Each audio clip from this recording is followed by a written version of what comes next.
come out here and enjoyed a ball game here in Stegra. The weather's been great and the baseball's been pretty good too. Welcome everyone to our small business breakout event. It's great to have you here with us today. Today we have an amazing panel of experts who will be sharing their insights, resources, and best practices for small business. So without further ado, please I'm going to have each panelist introduce himself, and I'll start with Mel on the end. Good morning. My name is Mel Fleming. I'm with SCORE. Good morning. My name is Angela Brewer and I'm with SBA. Hi, I'm Ayesha Driggers with the City of Columbia Office of Business Opportunities. Greetings, I'm Pam Green with Office of Small Business Opportunity for Richland County. Good morning. My name is Alan Brown. I'm with the Small Business Development Center here in Columbia, South Carolina. I run our Midlands office, which consists of Fairfield, Kershaw, Lexington, and Richland counties, and then we also support Newberry and Sumter County, and we help entrepreneurs take their innovative ideas and turn them into professionally managed organizations. And I'm Adam Jones. I'm this year's president of the Small Business Advisory Council. We do want this to be interactive. We say that every time, but it's really dependent on you guys this time too. So let's start off by a show of hands. How many of y'all have worked with one of our panelists? Oh, wow. That's good. That's a good number, but we hope next year it'll be everybody. Y'all should have brought some friends with you. I know. Yeah.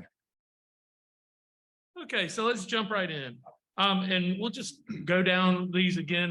Mel, this time we'll start this way the next time. But first question, how does your agency directly support small business?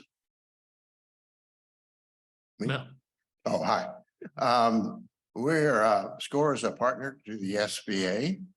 Our mission is really to help foster small business, to help small business communities thrive through mentoring and education. We're a volunteer organization. We're a nonprofit. We have a talent pool of experienced mentors ranging from former business owners, CEOs, CFOs, and several have had management, have run nonprofits. Who did I miss? Oh, operations people. We have operations people and market and business development people on our team. So we have quite a talented pool to draw from. What we do essentially is to help businesses pre-startups, help them get through the network, do business planning, get their businesses registered with the Secretary of State. And so we help them pre-startup for running businesses. We find many of them get stuck along the way. So we really help sit down with them and help them refocus their business, rescope it, so they can grow.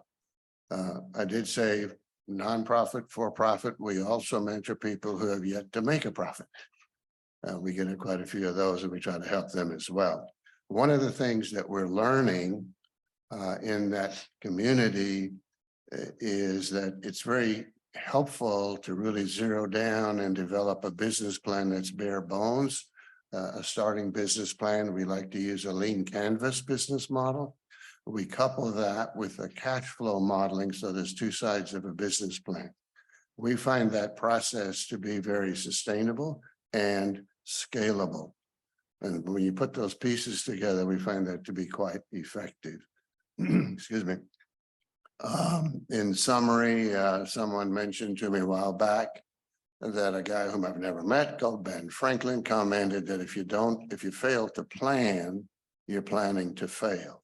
And there's a lot of truth to that. So in summary, just to cut to the core, we can help you save a lot of time. We can also help you save a lot of frustration. We can also help you save money in the process of planning so you can go out and make money. And I have a colleague back here, so if you wish to learn more. With SBA, no one knew where we were before, I would say, March 17th, 2020. We are more than the PPP. So that's what everybody knows SBA is. SBA is more than the PPP. SBA is based, well, our mission is small business, and we based our mission on start, grow, expand, and recover. When I say start, We have the SCORE Small Business Development Center and the Women's Business Center that are resource partners of SBA that does our counseling for us. When I say grow, if you're a small business that is looking to grow your business through federal contracting, we have certification programs that you can be certified to work with the federal government and expand. We talk about loans. We don't directly do loans, but we have loan programs that we back. And then when I say recover, like you all who are small business and may have used the SBA, we have recovery process. We have recovery service where SBA steps in and provide loans for those small businesses. And sometimes those personal, if you do not have the insurance to cover your personal, like when we had what is the 100-year, 1,000-year flood back in 2015, there was a lot of homeowners who didn't have enough insurance to cover that expense, and SBA stepped in during that time. So that's SBA in a nutshell. So at the City of Columbia, OBO for short, Office of Business Opportunities, we support initiatives that assist small minority women and veteran-owned businesses. So we do that through a variety of ways, commercial loans. So we have money that's available to loan to businesses that are located within the city. We don't often have grants. We get that question a lot. Sometimes we do. During the pandemic, there was a lot of grant funds that came through our office, but primarily there are loans available to startups and existing businesses. We also do training and technical assistance.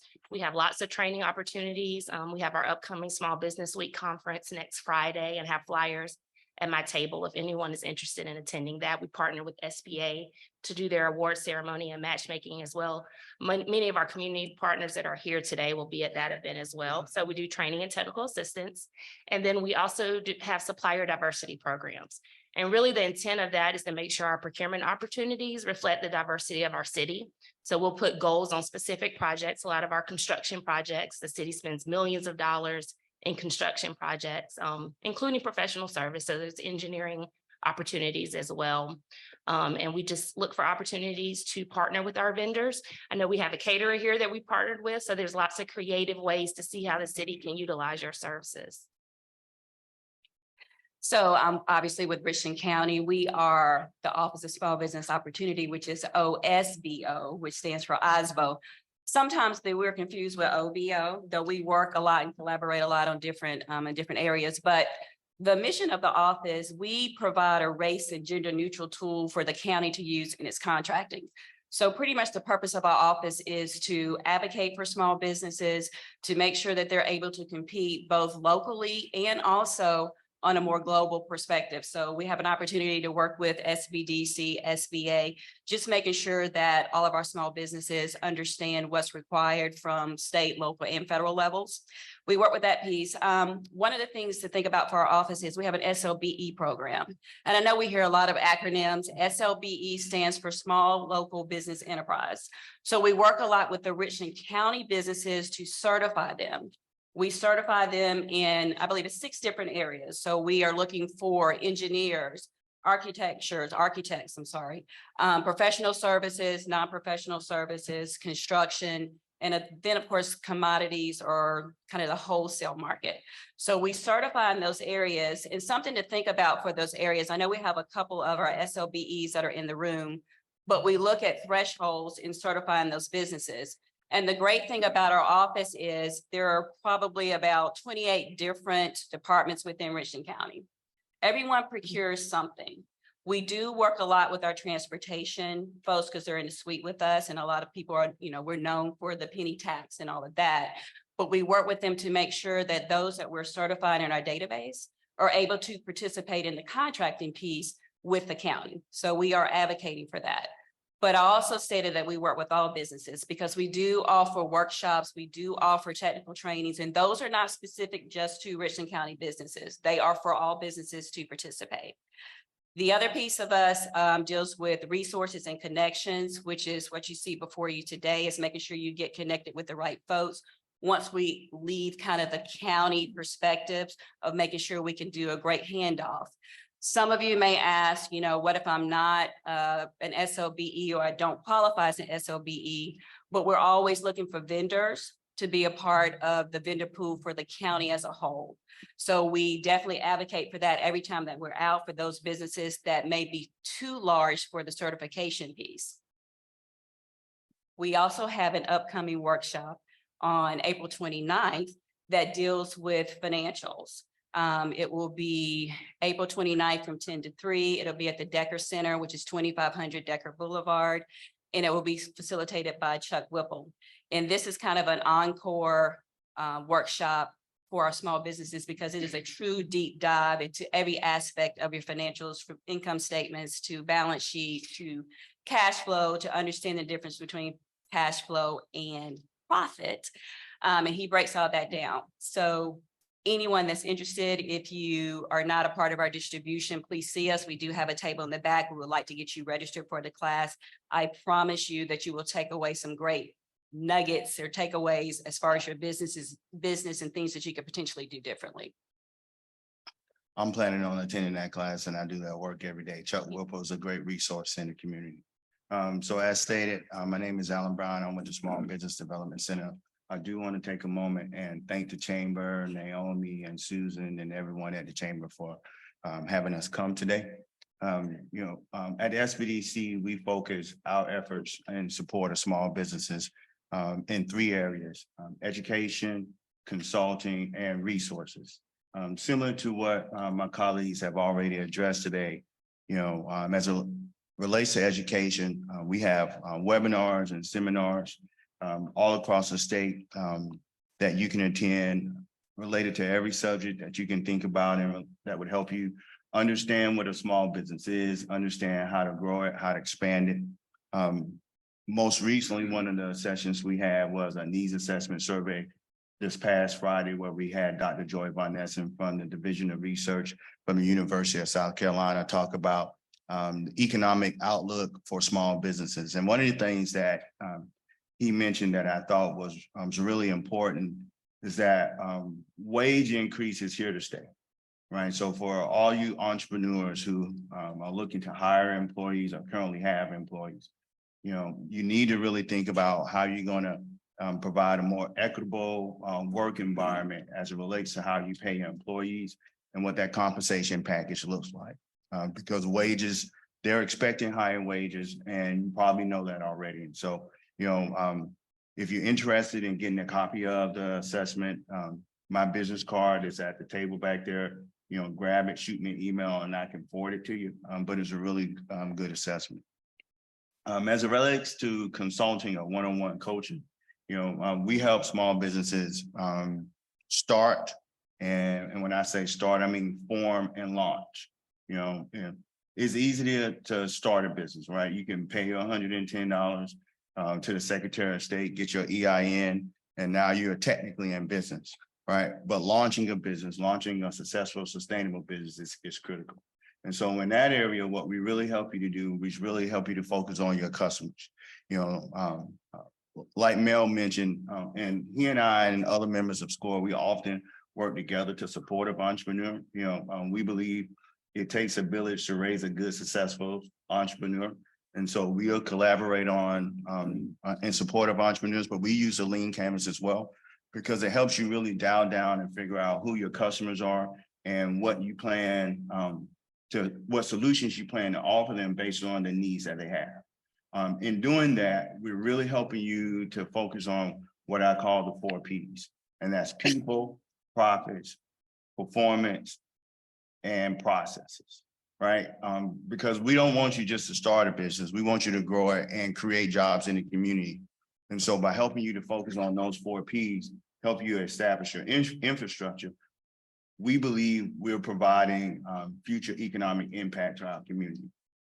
In connection with that, one of the main things that we do in support of entrepreneurs here in the Midlands and across the state is loan packaging. We help you get access capital. That's one of the greatest challenges that we hear small businesses experiencing, is getting access to capital.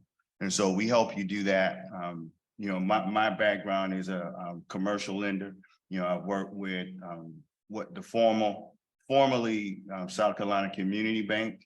And then my colleague here and I together, supported the Northeast community, both with BB&T. I'm not going to mention how long ago that was, Pam. I know, because I'm only 24.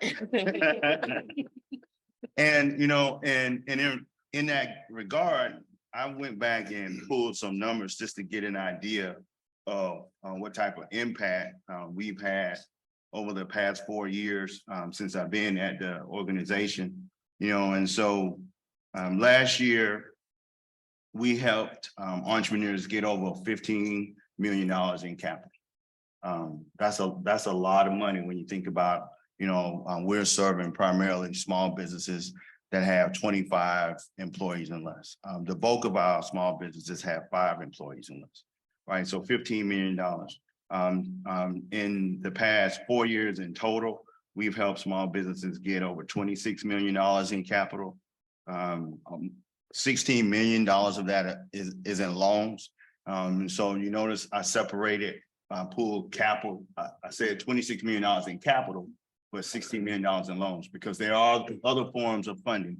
And one of the areas that we really focus entrepreneurs on is helping them figure out how much skin in the game they're going to have, right? And really coaching them and helping them figure out how to put equity into their business, and then help that business to grow equity so they can pull it out when it's producing. And as a part of that, 3.7 million of that 26 million has gone towards women-owned business, and then 8.9, close to 9 million of that capital has gone to minorities and African Americans. And then we have some specialized service like tech commercialization, importing, exporting, manufacturing, and then we serve some specialized groups like veterans and minorities as well. Very good. Well, the money piece leads right into our next question. And audience, we want to hear from you, so please raise your hand to answer our next question. What is the biggest challenge you have faced when it comes to accessing funding for your small business?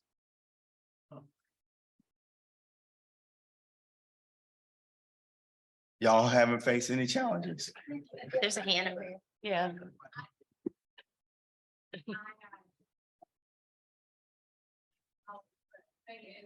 Starting with a business plan and making sure that your business plan is up to standards, and every market and document that and suffice is good for bank loans. I know I talked to some banks about how they do their business plans, whether they correctly set them up, and actually presenting that to them to make sure that, like you said, you have a form even, you know, all areas of stuff.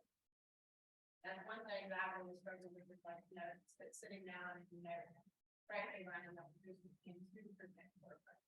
Well, I would say make sure you attend Richland County's training on Saturday. And then there are some great resources in the room that can help you with that. One of them is the guy sitting you next, right with SCORE. He can help you there as well. So anybody else? I heard somebody say something over here about accessing capital. I know with SBA, a lot of small business during this pandemic, we found out have not filed their taxes. That was the biggest issue when it came to EIDL. We answered so many calls, so many people were disappointed because they hadn't even filed 2019 taxes. So being ready when you go to a bank is going to be the necessity, because most banks require you to have at least the last 2. Some ask for 3 years of your taxes, your personal and your business. They're either scheduled your 1020S, 1120S, or your Schedule C, with your 1040. So if you don't have those, you don't have your financial statement, which consists of your profit and loss and balance sheet. And if you don't have a business plan that has your 1 year, 2 year cash flow projections, no, you would not have access to capital. So those are what banks are looking for. And we have SBA, have SCORE, we have the SBDC, and we also have Women's Business Center. We have one here at Benedict College, but we have 3 here, 3 Women's Business Center in the state that you all can reach out to, that can assist you with getting the necessary tools you need to get that capital. I just want to piggyback on something that Angela just stated. So I think what was a big eye opener for us at the county was, you know, because of COVID, we had an opportunity to have some grants available to small businesses. And when businesses started to apply for the grant, a lot of the businesses, we really had to disqualify, number one, because of the way that they had managed their finances and the documentation that they were either able to provide or could not provide. And because we're living in a society now where, you know, we have so much technology and there's so much convenience, and there are a lot of different platforms to get paid from, you know, Cash App and Venmo and, you know, Zelle Me and things of that nature. And what we found was that a lot of our businesses who have employees less than 10, the majority are 5 or less as far as employees. But for those that were receiving payments for a lot of different things, they were doing it through Cash App. However, they did not allow those things to flow over to their financials. And so what we're receiving were pretty much their activity statements from those different platforms. And from that, we had to create more so of financial literacy, of financial workshops. Part of the reason why we're having Chuck to come back for a second time, because even when we were trying to delve into that and ask questions, the business owner is, you know, they're great at their craft, they're great at their product, they're great at their service, but not always, you know, involved in the finances of their business. And a lot of our businesses, when they did get started, because they're great at what they do, they use a lot of their personal credit cards and things of that nature to get their businesses started, or they intermingled. And so when it came time for a lot of these grants and loans because of COVID, it disqualified people right off the bat. So when we think about access to capital, it is crucial. You don't have to know every aspect of your financials, but you do need to understand how they interlink and what decisions you make and how it impacts, you know, those different statements.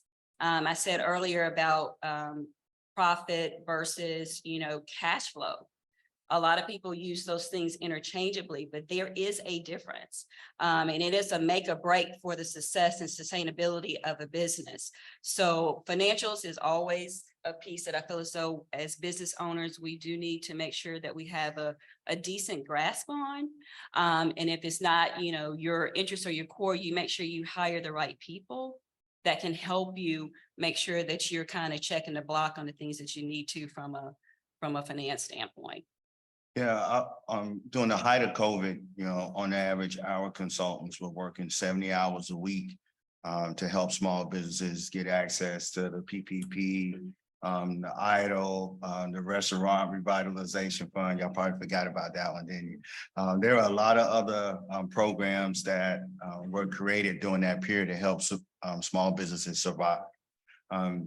And like was already stated, you know, record keeping. I'm just going to put it at record keeping. Having a place where you store your records for your business safely. You know, at the SBDC, we call it a data room, right? Where you house your most recent version of your business plan, where you keep your operating agreement, where you keep most up-to-date collateral that you use in your marketing campaigns, all your important documents that you need to be able to access in a moment's notice, right? Keep it in a secure data room, right? With multi-function access, right? So it's protective in relationship to cyber attacks, right? Because that's the core of your business. You know, part of my background is in the financial services arena. And when those firms in that arena are getting their business value, right? They're getting their business value to see how much their business is worth. One of the things that is critical in that measurement is their data as relates to their documents, and then determining if those documents are up to date and valid. You know, data, record keeping. Those are the challenges. As it relates to cash flow, you know, we also say cash is not only king, it's queen. Cash is king and queen, right? And so a lot of times individuals use their bank accounts, right, to manage their businesses, right? They're paying attention to what's in the bank, and not understanding how that money is flowing in and out of the bank, right? In a systematic, methodological way, causes them to be in the biggest pain. And so, as my colleague Mel has stated, we really emphasize, you know, a cash budget, which is you can consider to be an amalgamation between a cash flow statement and a profit and loss statement, right? Because it allows you to take into consideration your pure revenue streams, manage it in relationship to your expenses on a preferably weekly 13-week basis, but let's stay monthly, right? And then tell you on a month basis how much cash you got. And that's going to give you an indication of whether you're going to be able to pay next month's bills. And so cash budget. If you don't pay any attention to anything else I say today, cash budget. Right, you start right there, and you are on your way to sustainability. So you're saying cash over accrual? Cash over accrual, yes. Right, accruals doesn't pay today's bills. Good. Right, accruals pays tomorrow's bills when you collect it. Yeah. Right, so cash definitely. Yes, sir. What products, services, any of you all, anybody can answer this question that's on the panel. What products and services do you all offer for small businesses that have access to capital that are service-based businesses, meaning businesses that do not have a cash register, but the owners have personal credit problems? This was a major issue that I ran into for a long time as a small business owner, that I feel like there aren't a lot of products and services available. Because one of the things that they don't tell a lot of small businesses, they go into business, everything is based on the personal credit first. So the personal credit is a very, you can't get business credit, because the business credit is going to be used to help you establish. The personal credit is going to be used to help you establish business credit. You get a business credit card, you qualify for a business loan, all that is predicated on the personal credit. And if you have a cash flow issue, then you're not making enough money to take care of your personal credit if your small business is your main source of income. So what products and services do any of you all have to combat that issue, which is usually an issue with minority and disadvantaged businesses? You all have any products and services for that sector of small business? So we do have a commercial loan program that's available, and we do have a lower threshold than you would typically see at a bank. So our minimum credit score is 600. And I would say what distinguishes us from maybe a traditional bank is we really look for a way to say yes. Like, we're not looking for a reason to say no on a loan.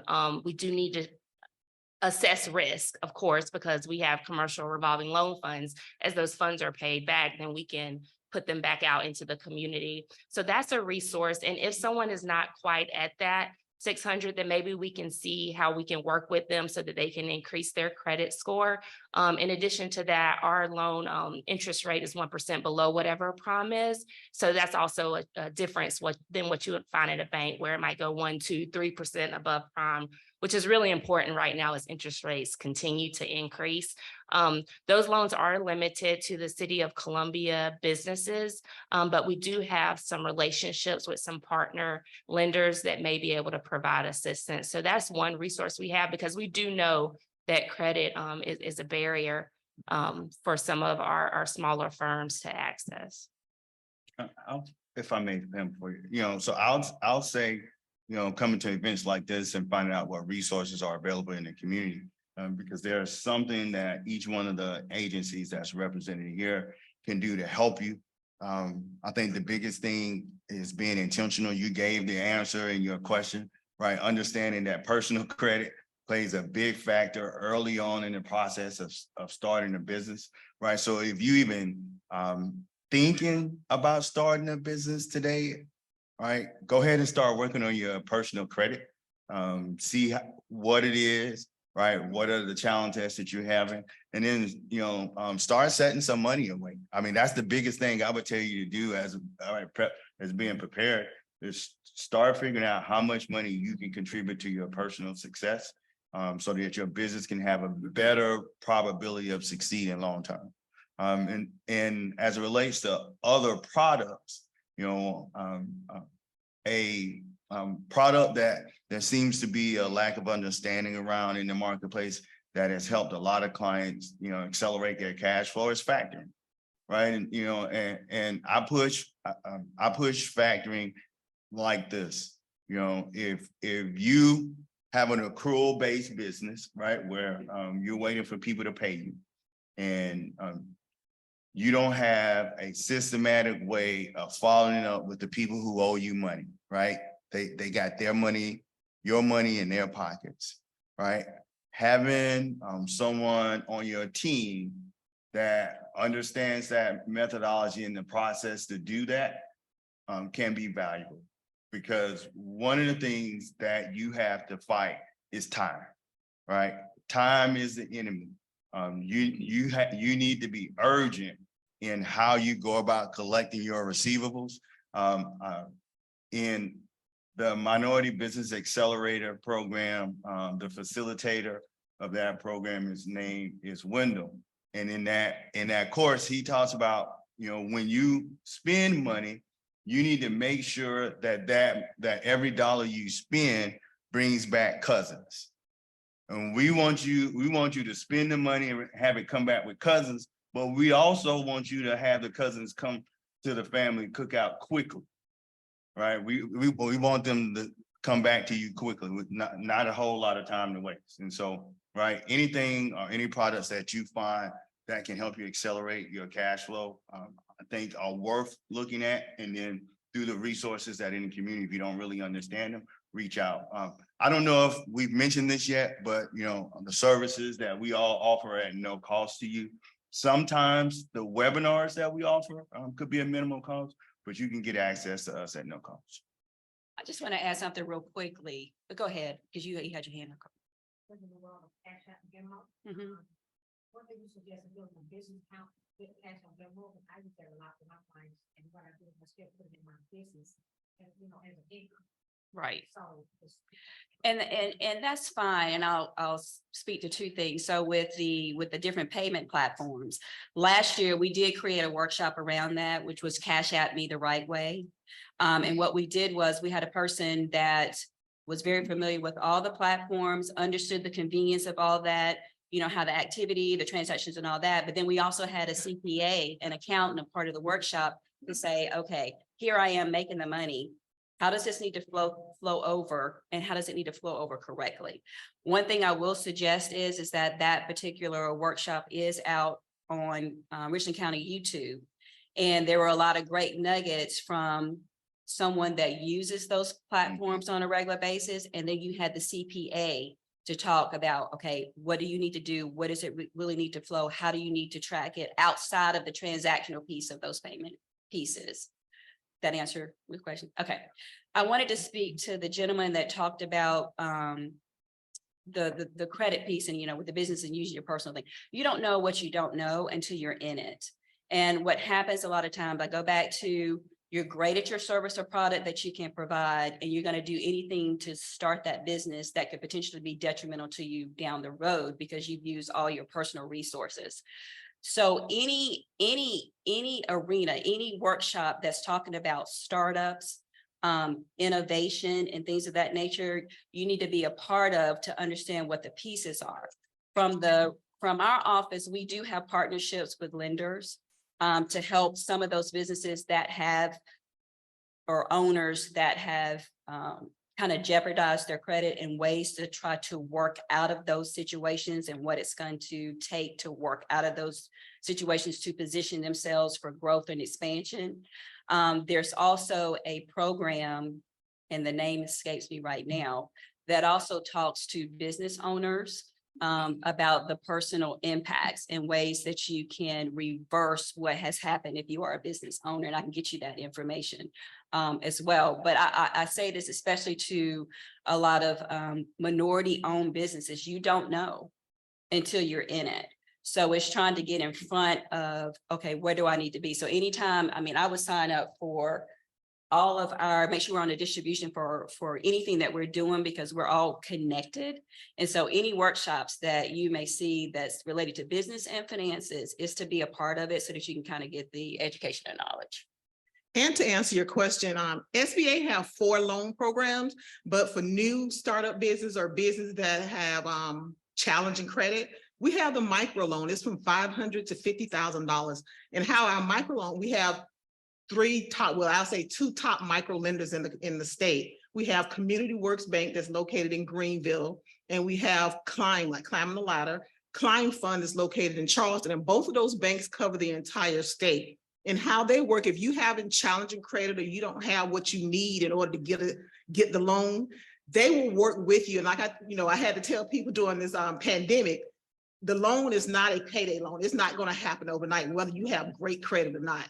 The quickest I've known a loan, which is our express loan to get funded, was 45 days. So the best time I've learned, because I'm not the lending side, I'm on the contracting side, the best time to get a loan is when you don't need a loan. So if you don't need the funding right now, start working on your loan, your business, so you can get a line of credit. Don't have to be funding. You get a line of credit. So when it's time, when you actually need that funding, whether to grow your business, expand your business, the money is already there. But SBA have a micro loan program that's up to $50,000. And I will encourage you to reach out to our top micro lenders. There's other banks in the state that does micro loan, but those two banks are our top micro lenders here in South Carolina. And if you're in the Beaufort area, we have the Beaufort Black Chamber, but they only cover that area, the Beaufort, Hilton Head, that area, Bluffton, that area down there. But Klein Fund and Community Work Bank cover the entire state. So that's another program.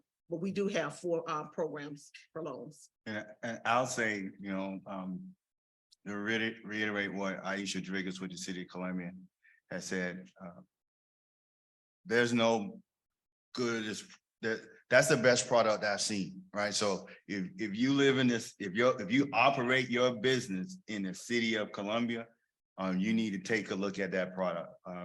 I wish I could mirror that product all across the state, because we would give people access to capital all day long. Y'all been killing it. Y'all are answering questions before I ask them. So I'm gonna skip ahead here. What are some common mistakes small business owners make when seeking funds for growth and opportunities?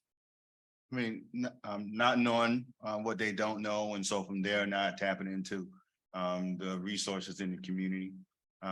Like it's already said, we talk to each other, multiple times a week, multiple times a month, multiple times a year. And so, if I don't know it, Pam knows it. If Pam don't know it, Ayesha knows it. And if we don't know it, we know somebody else in our community that we can connect you with that can probably accelerate your business. I'm gonna stop so that my colleagues can share. Another thing I would just add is make sure if you're going to ask for money that you can demonstrate that you can pay it back. So we are going to look at those tax returns. And if you're showing that there's no profit at the end, then that's probably not a good loan package for us to provide our funding for. So just be mindful of that, even when you are working on your taxes and what that looks like, because that's going to be a factor in our decision. But if you come to the SBDC or score, we can pull it out of you to make sure when your projections get to the city, they show that you can pay the loan back.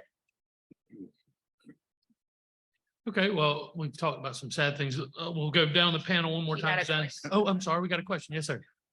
Our question that kind of goes back to the last one, but I've been working with my accountant since I've had my business. Finances are decent, but after Saturday, I expect to be in shape to go after some state and federal kind of funding.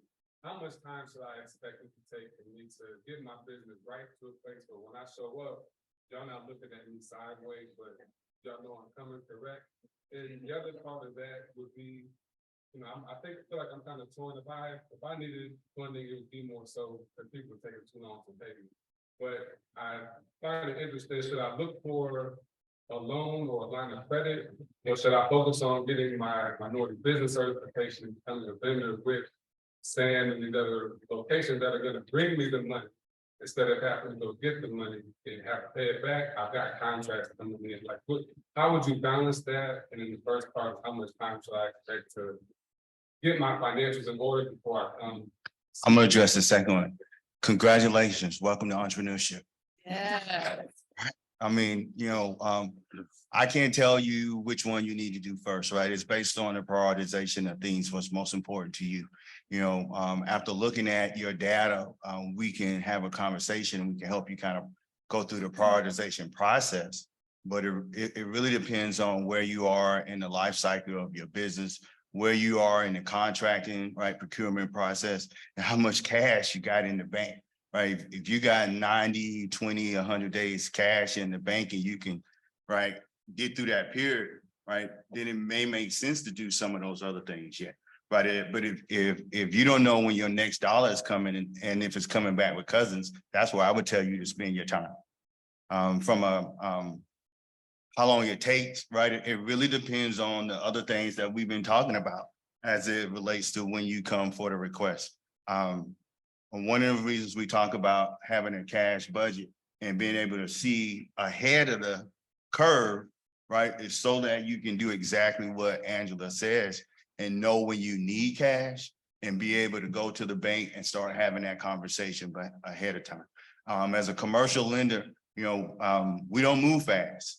Unless you're already a client, unless you already got an established relationship, unless you've already showed the ability to repay back capital that we provided you, right? We don't necessarily move fast, but even then, right, depending on the structure of the organization, it could be 30, 60, 90 days. One of the things that I think is really important in understanding about the banking world is that, realizing that the bank is a business too. It has products that it's trying to get in the marketplace, right? It has services that it's trying to get you to utilize. And it has, businesses that it likes to do business with the most, right? And the better you can understand that and figure out how you fit into that mold or that model that the bank has, it will better help you, right, meet what the bank needs in order to support you and the bank, because they want to grow with you. They really want to be there for you for the long haul. And if you don't have a banker, meaning if you don't have somebody at the bank on speed dial, right, then you don't really have a bank. And that's one of the things that we were taught, as bankers early on, is that as bankers, right, you want to establish a relationship with your client so that when they need something, they call you first, right? So I'm just going to add just real quickly. You talked about minority certification, which is great, but I always look at minority certification as a tool in your toolbox. So never rely on it strictly for a way to fund your business or to get business, just as a tool that you have to actually market. I think if you're able to attend the class on Saturday, I think it's going to answer a lot of questions because you will get a lender's perspective on what's being looked at as far as accessing capital and all that and understanding some bank ratios. So we look forward to seeing you on Saturday. And I was going to ask the question, what is the purpose? Are you getting, I know you mentioned contract, you mentioned SAM, that's the federal side. What is the purpose of you needing a loan or you getting certified? What is the purpose? Are you trying to grow your business or you just? So like personally, it would be just to cover a contract I'm waiting to get paid on right now. So cover expenses while cash is coming in. And again, transparency, my wife is about to step down from her job to make sure we have to push it. So if stuff goes south, whatever, we got some funding. I do have business ideas and strategies for perhaps marketing and operations on how that money would be spent, but I'm thinking more so as security so that my wife knows that if the money ain't coming in, we got some funding is number one. that's smart, man. It is. That reserves. If I don't need that money, if the money's coming in, I've got some money to put into operations in order to be able to grow. So this is the perfect time for you to be working on your finances. So you can get that loan because you don't need the money. That's like I just stated earlier. You don't need the money right now. And that's the best time to get a loan is when you don't need it. So you're looking for a loan or access a line of credit for down the road. You're not looking to sustain a contract that you're currently working on. So right now would be the perfect time if you have your financials, your finances in order, you've done your taxes, you have your business plan, you have your profit and loss and balance sheet. If all those things are in order after you attend Richland County's event this weekend, go to a bank or no, go see Alan or come see SCORE. Let them review your business plan. Make sure you have the pertinent information inside that business plan. Let them assist you. They can assist you with loan applications. Let them look at it. They can tell you which bank is lending. Like I always tell people, although all banks lend money, not all banks are lending. So you need to know who's actually lending money. SBA keeps a running tally of what bank has loaned money and how much they have loaned during the given year. So you can reach out to Frank Anderson in our office. He keeps, every month, he sent out a monthly, I think it's monthly or quarterly report. Monthly, okay, a monthly report of what bank, which banks are lending and how much they have loaned. So you can go to the SBDC, let them look at what you have and tell you, okay, you're missing something. Because I would hate for you, if you go to a bank and produce all these documents, something missing, that's going to prolong you getting the access to capital that you need. So make sure you have all your ducks in a row, everything that you need. Have someone, because our people always tell me, yeah, I've got a business plan, but have you had a professional look at your business plan? Have you had someone look at it that knows what the banks or know what Ayesha and OBO is looking for? So that's what I tell you right now. Get everything in order. And over the next 30 days, if you have everything in order, you can let someone review your business plan, you have all your documents. Because it's going to take, I would say, a minimum 60 to 90 days for this to process. And if you have capital right now, you're not needing the loan, you just need it for a rainy day to make sure you have a cushion. This is the best time for you to go access the capital. Okay, well, thank you all. We're running up on time. So again, all these are free except for some of the courses. So visit their booths, get their cards and follow up with them afterwards.